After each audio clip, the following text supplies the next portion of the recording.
to the 5th season of the Coaching Cast, your working from home club. We're here to remind you that you're not alone, that we're in this together, all striving to make sense of today's working world. Regardless of where you're working right now or whatever you do as a career, we've got something for you here at the Coaching Cast. I'm Lisa, founder of Grit Corporate Coaching, personal performance coach, leader and chief eye roller when it comes to all nonsensical corporate mumbo jumbo which suffocates rather than advocate. And I'm Suzy, coach at Future You Business Coaching, currently taking on my hardest coaching assignment to date, parenting a 2-year-old who doesn't take too kindly to being questioned.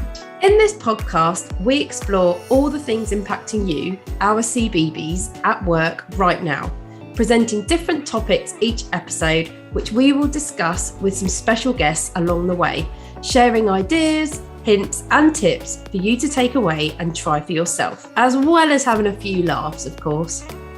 We hope you enjoy listening.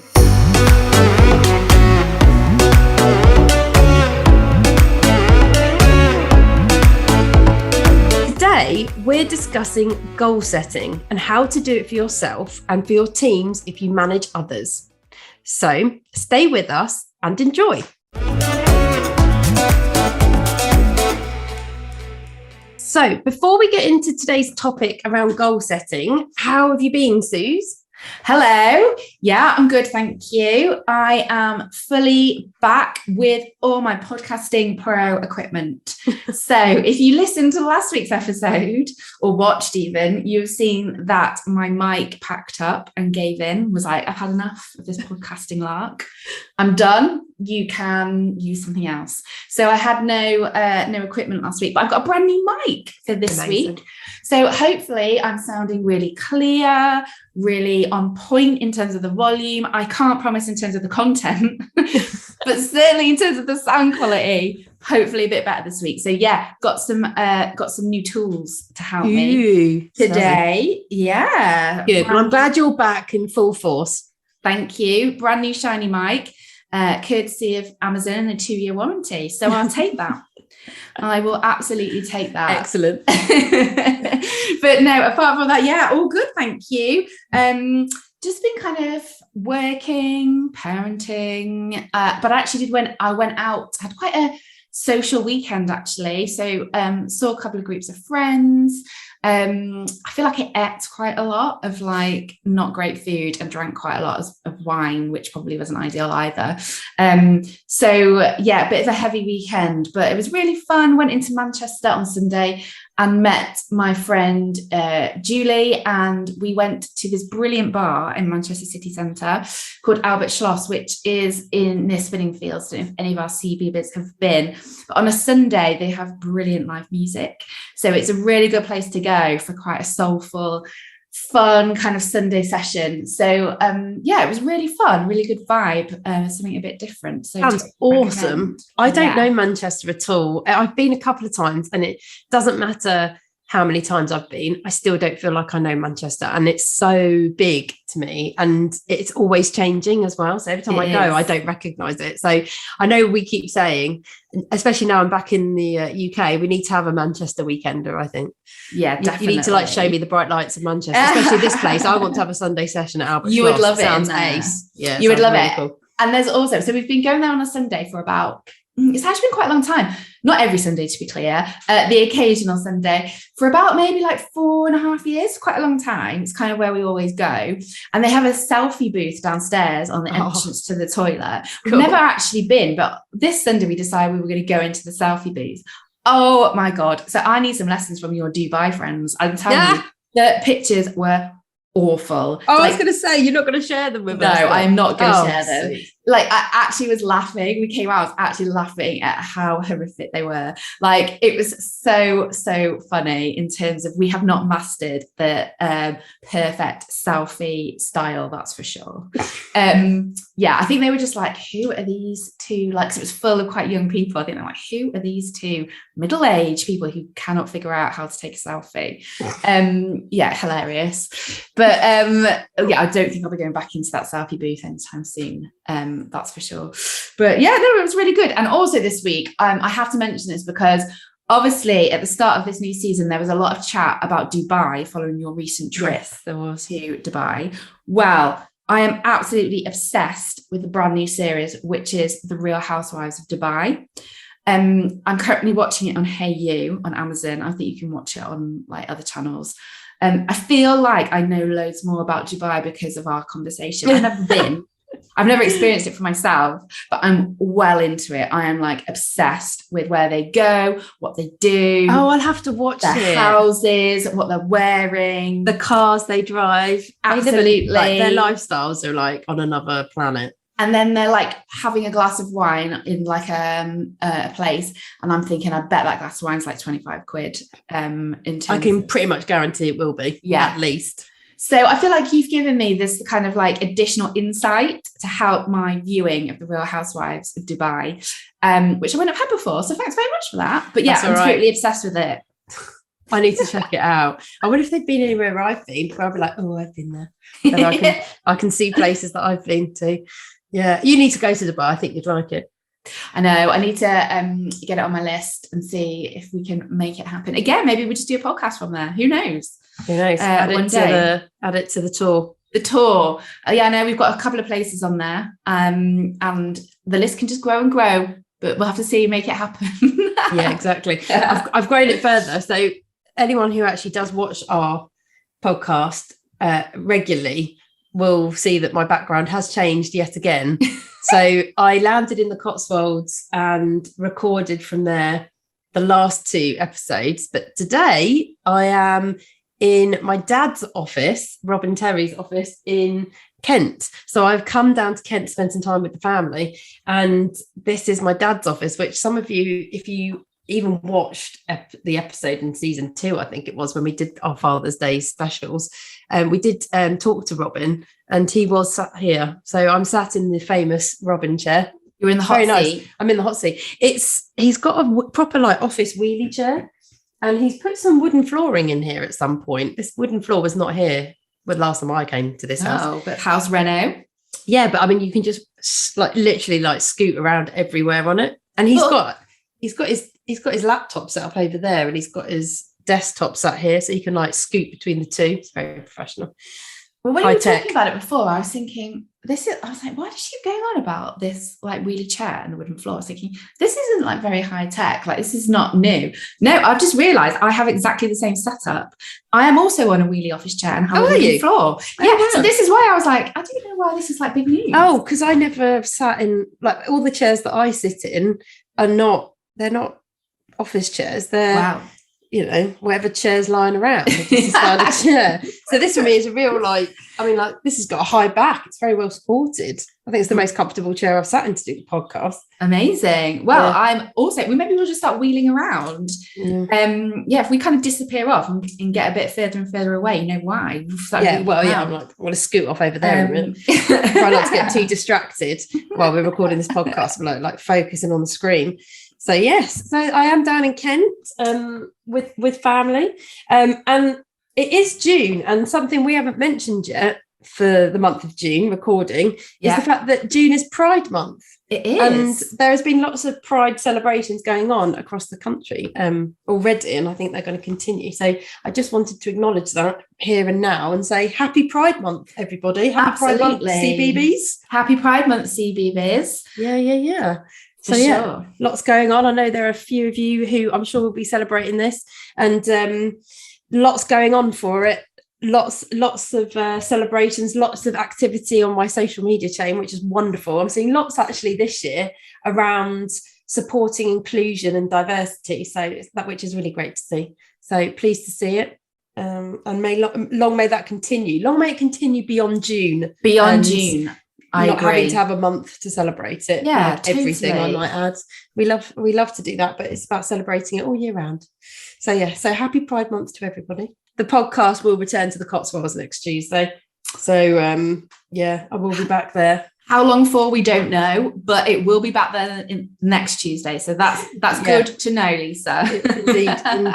Indeed it is. But yes, so for now I'm here rocking it in Robin Terry's office just outside of Canterbury in Kent, and excited to talk about goal setting. So should we get cracking with it? Let's go.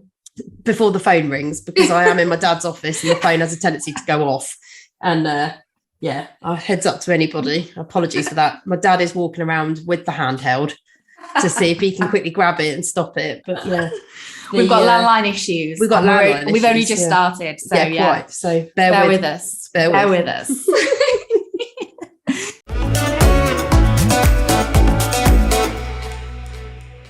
So those of you who've been listening to the coaching cast for a while and have got to know Suzy and I will probably already know that we are qualified professional coaches. And so we both deal in the currency of goal setting. But what is a goal? It can be determined as a number of things. It can be called a target, an objective, a dream, focus, priority. It has many terms, but fundamentally it's whatever you want to call it. And it's about whatever it means to you. It can be big, it can be small, it can be medium. It can be soon, in 6 months, in a year, in 5 years. It's yours, and that's the point. So you can make it into whatever you want. What I would like to stress today is the point of actually just making them. So goals are for anyone and everyone and at any time.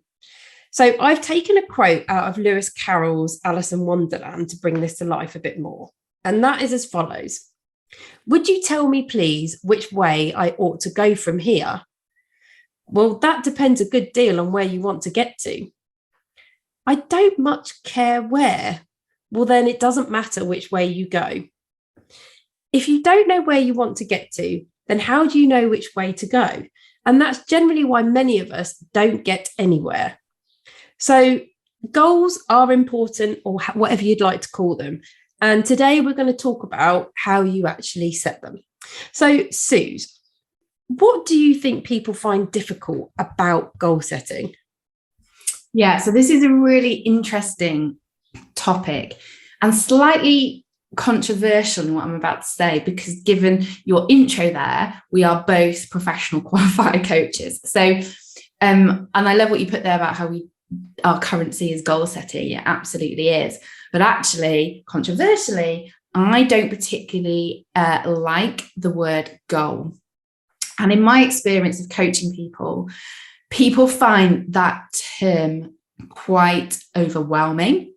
And I would put myself in that pool of people as well. So when I had first started having coaching about 4 or 5 years ago, I really struggled with what my goal was, because I think the word, for some reason, it can feel quite big, quite abstract. Like I said, it can feel quite overwhelming, like you need to know where you want to be in 5 years' time, 3 years' time, 6 months, etc.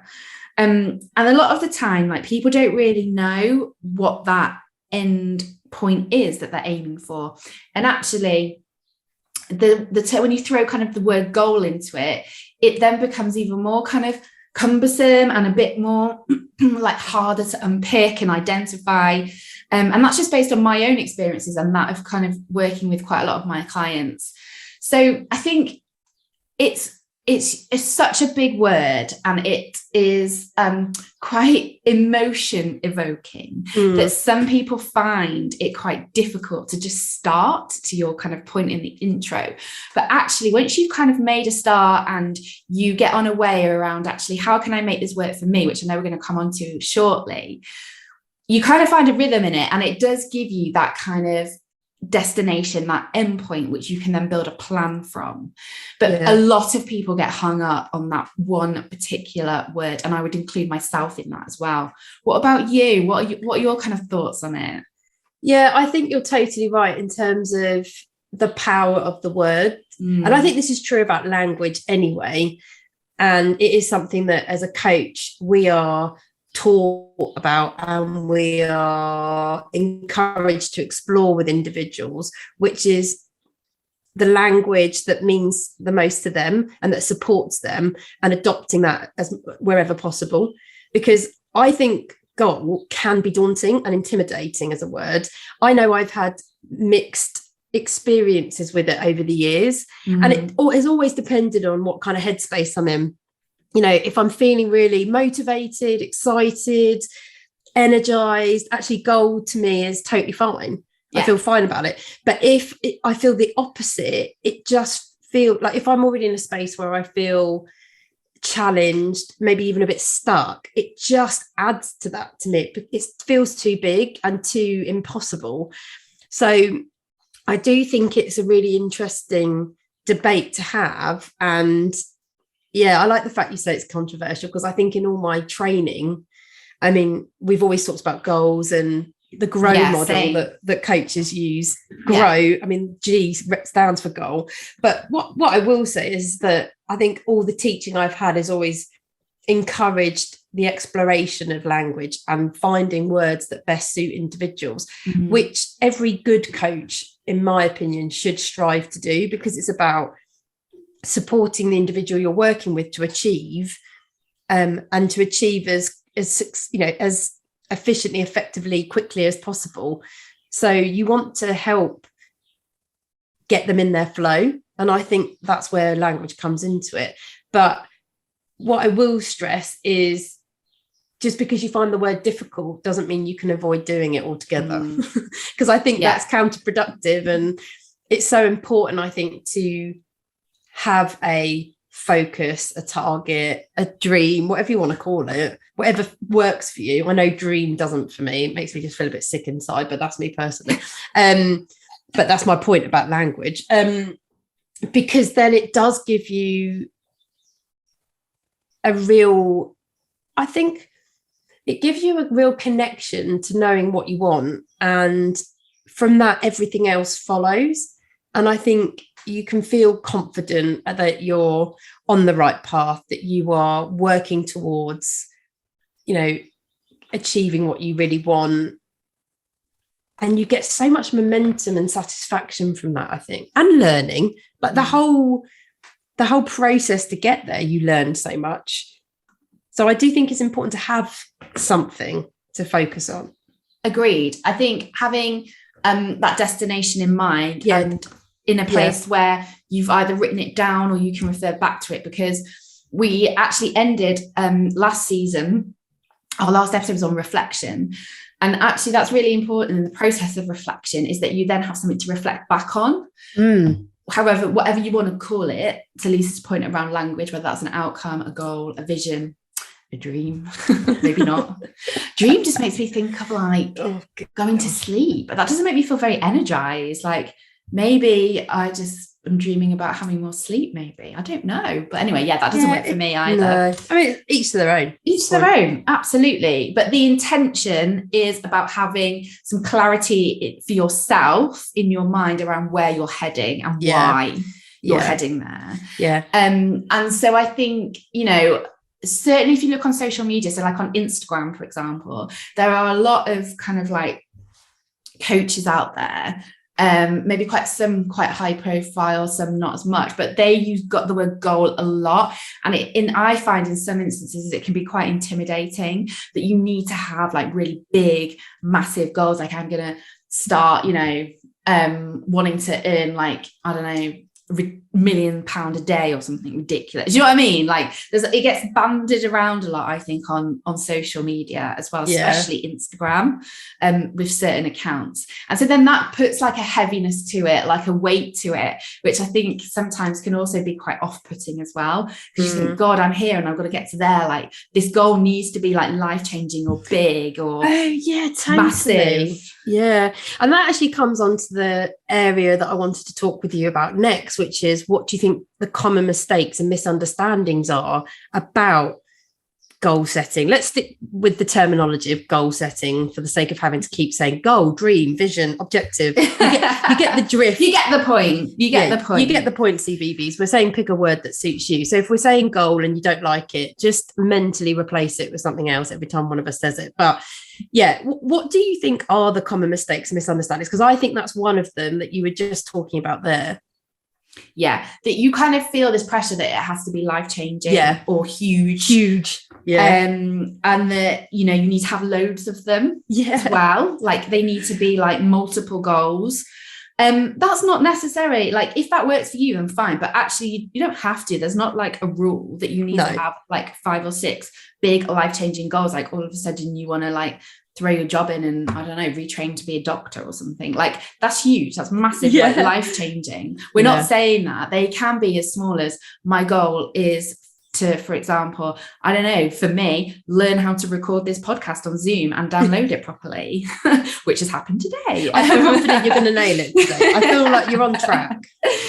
So, I suppose it's just kind of, thinking about, actually, they don't need to be huge. And I think the other kind of common mistake is not knowing why it's a goal for you. So, everybody's lives are very different. That's what's beautiful about like life, is that we all are very different. We're on different journeys. We're on different paths as individuals.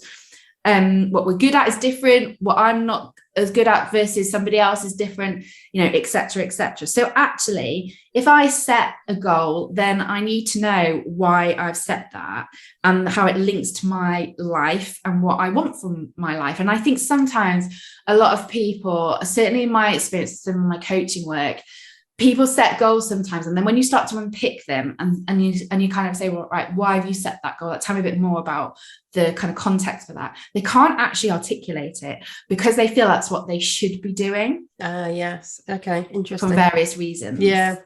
And so I think, again, it's like that kind of piece around it being quite big and quick and quite kind of life-changing. It doesn't have to be like that. So I think, just really thinking about you, the situation you're in, your frame of reference, your world. Actually, what are some of my goals that I'm heading towards in terms of that direction? The other mistake I would say is that sometimes we can focus, and I've done this before, is that I focus on goals which can be like take too long to achieve, or they're unrealistic, or they're quite vague. And that then means that I'm maybe not quite as like motivated to achieve them, or if I do achieve them, I achieve them kind of like too easily, like because I already know I'm on my way perhaps. And so I think there's just a sense check there which people often miss when they set goals, which is around, is this stretching? Of course. But actually, it needs to be realistic. It needs to be achievable. It needs to challenge. Of course it does. But it doesn't need to be so challenging that it's never achievable. I think that's the other kind of common misconception I've come across in my work around goals, and also my experience of them as well, is that they kind of need to have lots and lots of layers to them. And I think as long as they work for you, they're robust enough, like to an extent that stretches you, perhaps personally, takes you out of your comfort zone and allows you to move forward, then that's kind of probably like good enough. It doesn't need to be more unless you want it to be. Yeah. It's interesting what you said there about the shoulds. And I think that's a mistake people make, which is making goals that are not about them, actually, and they're not for them. They're about what they think they should be doing. I think that's also what stops people from setting them, because of the judgment and the perception around the goal that they come up with, and about that whole, is it big enough? Is it good enough? Is it exciting enough? Is it's that kind of, I think that's often what stops people, because they miss the point, which is it's not about anybody else, it's about you. And actually whatever you want to achieve is good enough. Like that's totally cool, and that is exciting. And actually the process of even thinking about that and taking some time for yourself is what's so important. It's interesting because I know places I've worked before, when I've talked about goal setting with colleagues, with peers, with people who I've managed, even just having the conversation around what do you want to achieve, it seems to really often put people on the spot to the point where they clam up and they don't know what to say. And I think it's been an interesting experience for me to learn about how to build trust and how to truly support people, to create a space where they feel comfortable to be honest and share and to be open about what they want, knowing that actually they're not going to be judged. Because I do think, especially in a work context, there is that tone of judgment sitting around sometimes. I know in the past, when I've been asked, the question, and a question that comes up, I think, so often, especially in like quite traditional old school corporate environments, is like, where do you see yourself in 5 years' time? Which was always a question I hated, because I don't think that far. I just don't. But I always felt judged over the fact that I didn't. And I always felt so under pressure to answer that question, but answer it for the purpose of the person asking the question and giving them the answer that they wanted to hear. Like, I remember having a senior director who I didn't really get on with very well. I found him very stiff and wooden. We never gelled. We were just such... We've all had them. We were such opposite people. And I would always feel very defensive every time he was around. Like, he just brought out the worst of my personality. Yeah. And I would have to try to work so hard to manage myself, be appropriate, not get too frustrated, because it just wasn't worth it and it wasn't helpful to me. And it definitely didn't put me in a good light. So it was never going to win me anything. So I always remember him asking me this question. And I actually got to the point where I literally had an answer rehearsed that was just for him. That was a full-on lie, I might add, because it was, he would say, where do you see yourself, Lisa, in 5 years' time? And I used to go, oh, well, my goal is to be the head of this department in 5 years' time, if not sooner, just to shut him up. I mean, I used to say that just to go, leave me alone. Have the confidence that, for now, I'm sticking it out. I'm staying in the job. I'm going to stay committed to working for this company, and just leave me alone. Because to be quite honest, I do not want to tell you my honest answer. I don't want to go there. It's not worth it. It's not going to achieve me anything. It's going to make my life harder. Because the truth was, in 2 years' time, I knew that I wanted to leave the organisation to expand my coaching experience and to work in a different sector. But I wasn't going to tell him that. I mean, interesting. I suppose for many of us, if that was your goal, would you actually tell your existing employer that? You probably wouldn't, because you'd make the decision that it wasn't appropriate. It wasn't going to give you much support in that short interim period, because traditionally employers don't really want to hear that you want to leave. So I do respect the fact that I probably would never have come out with that honest answer. But I suppose my point being is that I know for a fact he asked that question with his own agenda. He asked me that question wanting to know that I was sticking around. He didn't actually want to know where I wanted to be in 5 years' time. And if I'd actually said his job, which is what I think he also wanted me to say, I know he would have argued the toss with me as to why that was impossible. So but my point being is that I do appreciate why people may have a misconception about goal setting, and why people may have that misconception in the environment of the workplace, because I do think traditionally and not uncommonly, there is an environment of judgment, and there is an environment of being perceived correctly when that question gets asked. But I suppose, do you know what? Even if that is the environment you work in, don't allow that to stop you from doing it. Do it for yourself selfishly anyway. Do you know what I mean? I do absolutely know what you mean, because I absolutely did that. So I think, goals at work, especially if you work in an organization, they come in all different shapes and sizes. You tend to have like business goals. So like for the whole organization, you might then have like department goals, team goals. You tend to like layer down to what that then means for you in your role. And that's hopefully with the idea that they all layer back up in terms of a theme, or to drive consistency of what we're all kind of working towards. But I think when it comes to your personal goals, so away from your actual delivery of performance, your personal development goals, going into it as a manager is actually really important around not trying to kind of not having that judgment like you've just articulated, which you experience. Because I actually had it where I was quite honest. So in terms of my personal development, I got to a point where I knew I wanted to flip my career. So I was working in sales. I knew that actually I wanted to flip, and I was already had the wheels in motion to retrain to become a coach. And that's where I wanted to head my career. And I was very honest about that in terms of my personal development goals.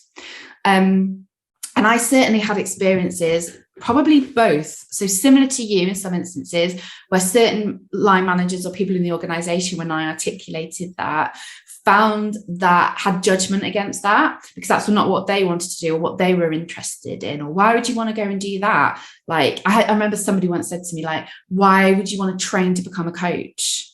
I was like, well, why wouldn't you? Yeah. Are people rude? Like, don't you think that's just so rude? It's like, who's that for you to critique? Yeah. Like, I was like, no, like whatever, like this is my life. And that goes back to the point that we were saying before, which is actually people might have differing opinions of what goals should be, but when it comes to you and your personal development, either at work or even outside of work, because we can still focus on our personal development outside of work. Absolutely. You know, they've got to be right for you, and that was right for me at that time. Because I was passionate about it, etc. So equally though, I had situations where I was very honest about it, and so that actually then offered up like opportunities. So people would come to me and say, well, I know you're training to be a coach, you've got an interest in this area, would you like to get involved in this project, for example? And that would help and support me with that personal development goal. So I was very open about it, and if I hadn't have been open, would those conversations and opportunities come my way in that organization to help with certain things? Probably not.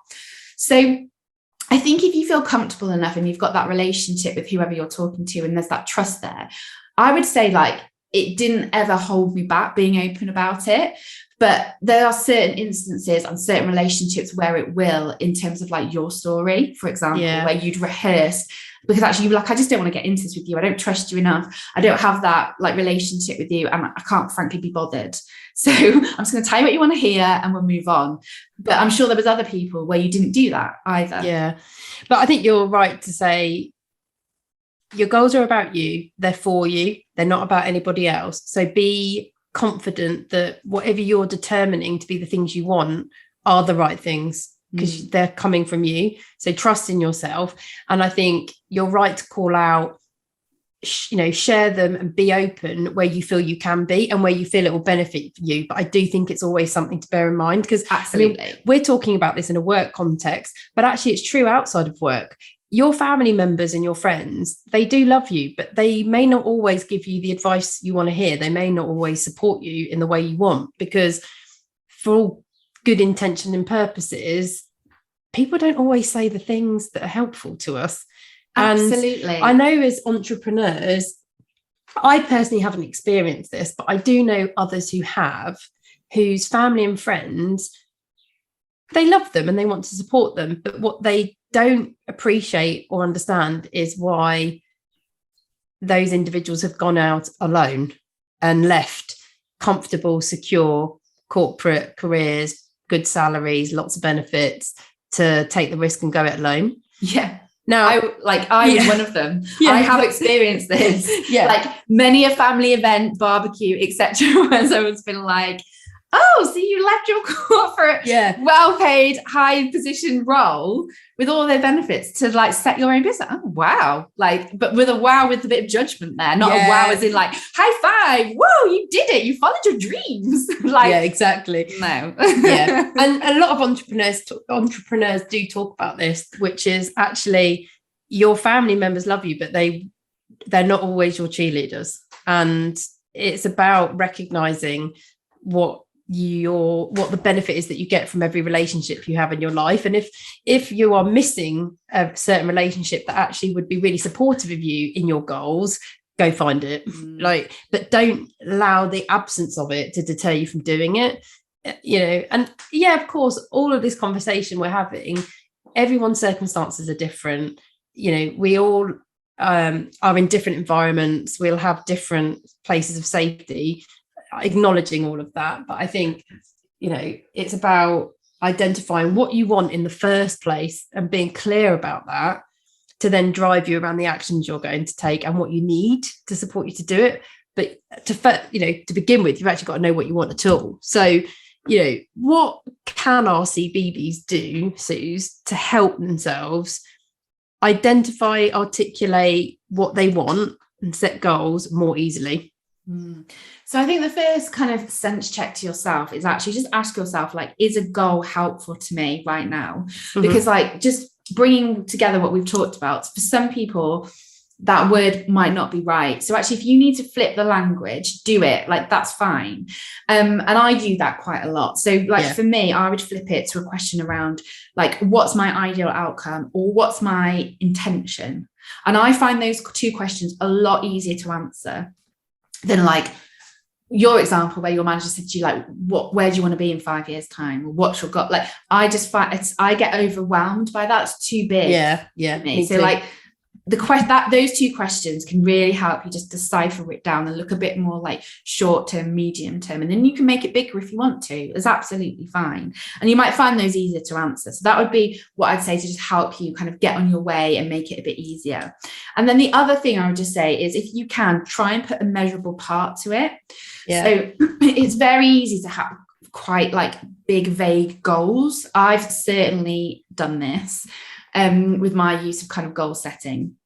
But actually, if you can put a measurable part to it, or an element, it just helps focus the mind in terms of your next steps, your action plan, and actually helps you with momentum as well. You don't need to necessarily share it with anybody if it's for you in perhaps your personal life or your personal development. At work, you probably might have to, but just really thinking about, okay, can I put a measurable part to this to kind of hold myself accountable that I am going to move forward and try and do what I can to achieve it and get to that destination. So I think, they're probably my kind of main bits of advice on that one. What about yourself?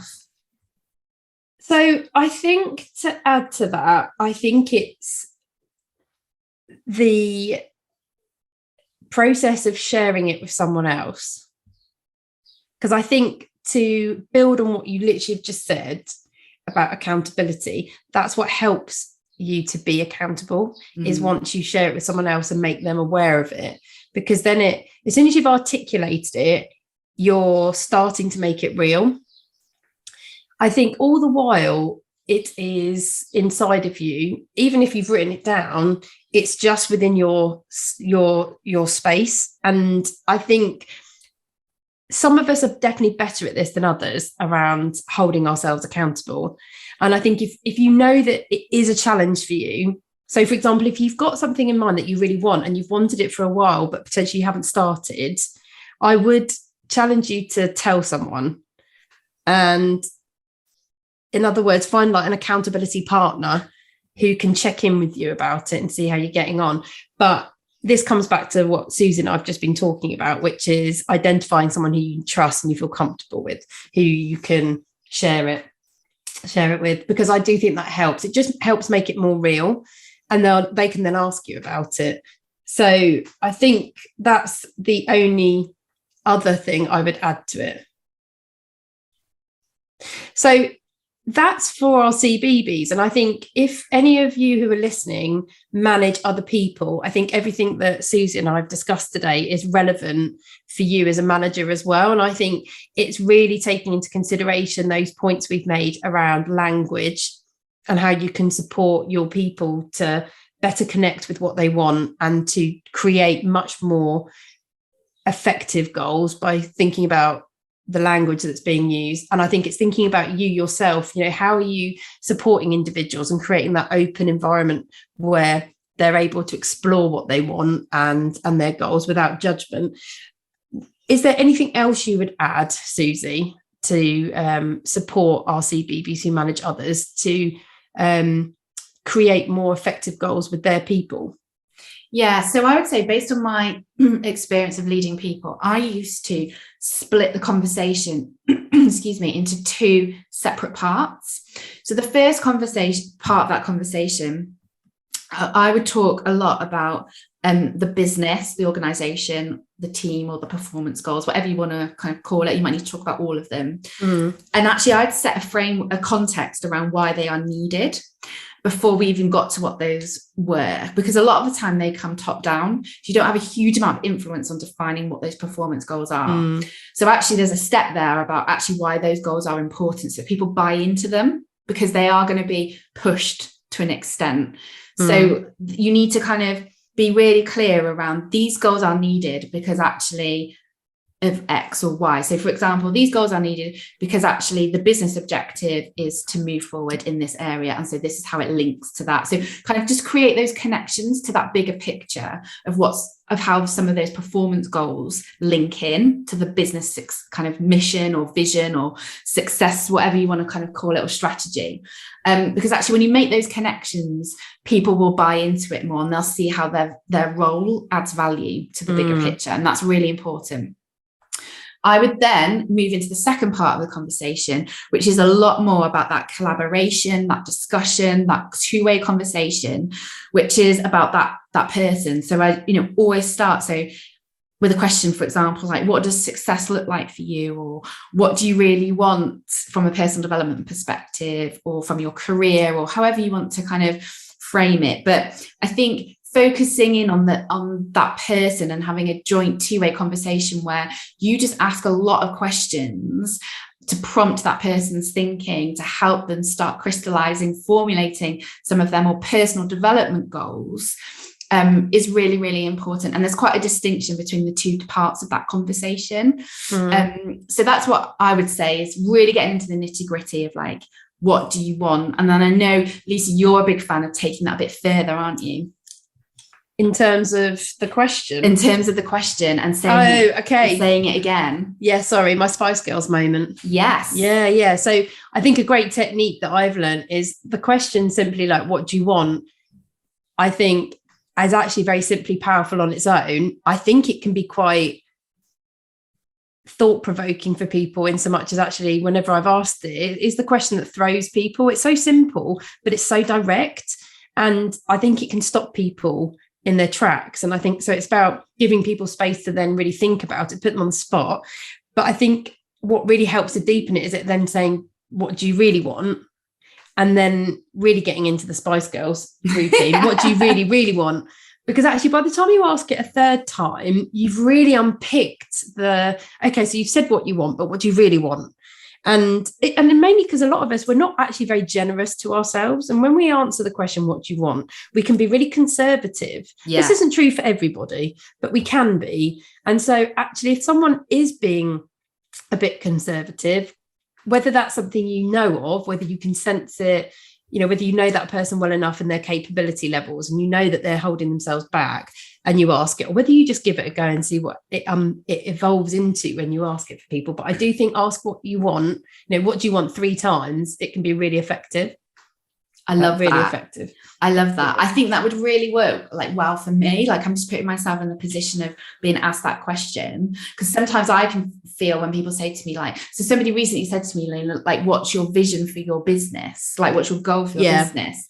And immediately I was like a rabbit in the headlights. I was like, I don't know. And then I'm trying to like pull together an answer that makes sense because I'm thinking at the same time. Whereas I think if that approach for me would work really well, it just helped me focus the mind and then go again, and some new bits will come, I'm sure, and then go again, and some new ideas and thoughts would come again. So I love that Spice Girls moment. Get on it for sure. Yeah. What do you want? What do you really want? What do you really, really, really want? You can even sing it if you want. I mean, We're not saying you can't sing it if you want to get really into the Spice Girls vibe. Exactly.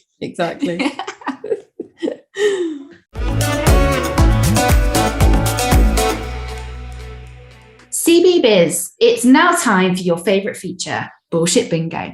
This is where Lisa and I share and discuss phrases which get commonly used in the workplace, which, quite frankly, even make us cringe. Today's Bullshit Bingo is share your coordinates, which came through from a CVB on LinkedIn. So thank you very much for this one. Lisa, thoughts on this gem of a Bullshit Bingo? When would this ever get used? Like, when would this ever come up? I literally am stumped by this one. Share your coordinates. Who says this? I feel like we say that a lot. Do we? In this feature. Like, who says this? I thought you meant this bullshit. I was like, oh my God, I don't think I've ever used share your coordinates. I just need to check myself. Have I used this before? Yeah, like, how would you put this in a sentence, or even as a response? Share your coordinates. I have no idea when this would be relevant. Yeah. Not unless you're literally like in the Navy or something. And actually it's not bullshit bingo at all then. It's an actual valid point to be saying. It's like, actually, mate, can you share your coordinates so that I know where I'm coming to? Yeah, I feel so I know I know where I'm dropping this missile. But I don't know how this would ever come up in an office environment. Like if you're all sat around in a meeting or in a project or something, like a project session, share your coordinates. I mean, it's never happened to me. I mean, this is why I love doing this podcast, because we've gone from talking about Spice Girling it up to talking about dropping missiles and sharing your coordinates. So it's varied. It's a varied podcast program. We've got something here for everyone. That's what we say in the introduction, and it is true. I haven't got a Scooby-Doo about this one. No, I have no idea. Thank you very much, CBB, for sharing it with us. Again, if you're able to contact us and let us know in what context you've heard this and where it's happened, and also to clarify which sector you work in, because if you work in the Navy, I don't think you can use this as a bullshit bingo. But if you don't, and it's got nothing to do with dropping nukes, then oh gosh, I'd love to know. I'd love to know what it's to do with. Yeah, brilliant. Absolutely. Well, please get in touch, CBBiz. We love hearing your bullshit bingos. Always. You can send them through to us on email at hello@thecoachingcast.co.uk, or you can drop us a DM on Instagram on our page at The Coaching Cast. And please send them through when and where you hear them, because honestly, they make our day. We love hearing them. So please keep them coming.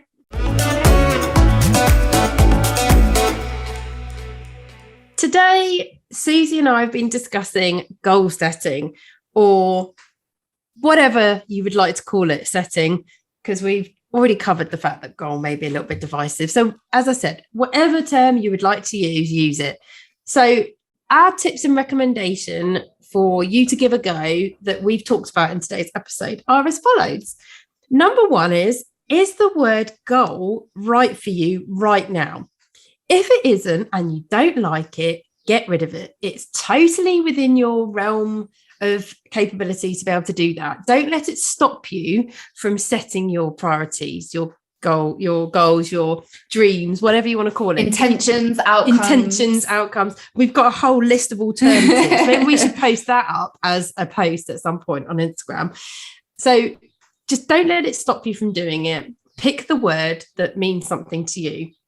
Number two is have realistic ambition, but do be brave. So I think all of us are guilty of setting ourselves goals that at times are not particularly stretching. And that's because we are afraid of failure, or we don't truly believe how capable we are. But the fact is that we're all much more capable than we ever think. So have ambition, be brave, but also be fair to yourself. The third thing is include a measurable part to your goal so that you can track your progress. So it's important to know what success looks and feels like so that you can acknowledge when you get there, and so you can celebrate, and you can also adjust as you go along. So if you slightly go off track, you know about it, and you can do something that keeps you motivated, keeps you on target. Number 4 is select an accountability partner. So pick somebody you trust who you feel you can share this goal with so that they can hold you to account, and you've got somebody who can keep you on track, keep you motivated and support you as well. And then the 5th thing is spice girls it up. So ask yourself, what do you want? And then ask yourself, what do you really, really want? And see whether it gives you something deeper, truer, more helpful that you can really connect with. Some self-coaching questions to ask yourself this week are, number 1, how helpful is a goal to you right now? What could be more helpful for you? Number 2 is thinking about, what will this give you? So trying to connect you with your why, your purpose, because actually the stronger the why is that sits behind what you want, the more energy that you will have to achieve it. And then the third thing is, how will you know that you've achieved success? Don't worry if you can't remember all of our top tips from this week. There are a lot of them as well. They will be on our Instagram page at the Coaching Cast this week, and you will also find them on our website as well. We hope you enjoyed today's episode, have some new ideas to take away and give a try for yourself.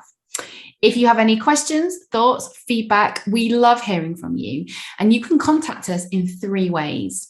On email at hello@thecoachingcast.co.uk, on Instagram at thecoachingcast, and finally, you can contact us through our website, thecoachingcast.co.uk. Your support helps us more than you know. So if you like what you've heard today and would like to help us grow this podcast, please do us a favour, leave us a review on the Apple Podcast app. You have no idea how important these are. Hit subscribe wherever you listen, and also give us a follow on Instagram at The Coaching Cast. Don't forget, you can also watch each episode on our YouTube channel by searching for The Coaching Cast. Next week's episode is all about achieving work-life balance in our current hybrid working world, where work and home continue to be merged. What does work-life balance mean today? So tune in to hear us discuss and debate. This is one I definitely probably need to listen to myself, actually. Yeah, and me. So it's going to be interesting. We also have some exciting news. We are coming up to our 50th podcast episode. We're 50. We're 50, woo! And to mark this milestone, we are hosting a charity fundraising event on Wednesday, the 6th of July on Zoom.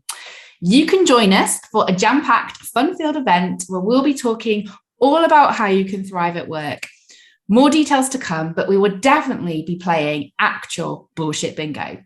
So if this sounds interesting and you want to join us as well as support our chosen charity, which we will name shortly, head to our website, thecoachingcast.co.uk, where you can now register your interest.